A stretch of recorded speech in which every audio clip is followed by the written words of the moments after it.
I've been asked to define purity. Well, in the Bible, God says, you should be holy because I, the Lord God, am holy. In other words, holiness is built into the character of God. There is a separateness. There is a separation from sin. There's a hatred towards sin. God does not want to be near sin. He does not want us to be near sin. So sexual purity would be recognizing that God has created sex as a gift. It's part of our natures, and the expression of our sexuality in terms of a sexual relationship is to take place in that sacred relationship of marriage, and only in marriage. So we're sexual beings whether we're married or not, but the expression of sexuality, as we often think of it, is something reserved for the marriage relationship. And God is very jealous about that. God is very holy about that and expects us to be holy. And so we're told in 1 Thessalonians 4 that we are to be holy. That is, we are to abstain from sexual immorality. In fact, we're told that's God's will. So often we go around and we say, okay, Lord, what's your will? What do you really want me to do in my life? And then there are a number of passages of Scripture that say, this is my will. One thing that is my will is that you be holy, that is, that you abstain from sexual immorality.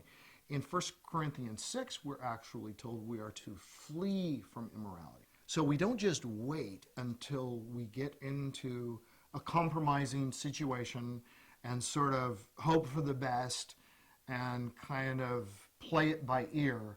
When we see it coming, and we should see it coming, we should run. And if we didn't see it coming, we should run. We should literally move away from it.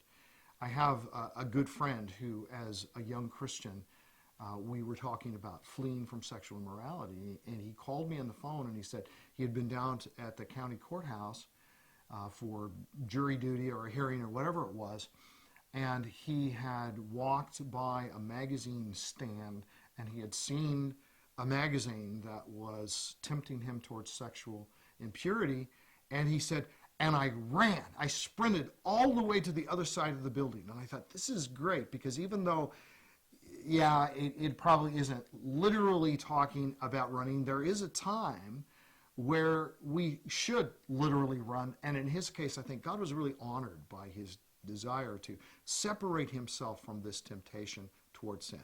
So, sex is a positive thing, not created by Satan, intended for good by God, who created everything good. He said, after he created all things, behold, it was very good. But we also have to recognize we live in a world that's under the curse, under sin, and so we must be very careful as God's people to separate ourselves from the behaviors of the world around us, where immorality is just routine and celebrated sometimes. We need to be sure not only are we not celebrating it, but that we are separating ourselves from it to be God's pure people, holy in his sight.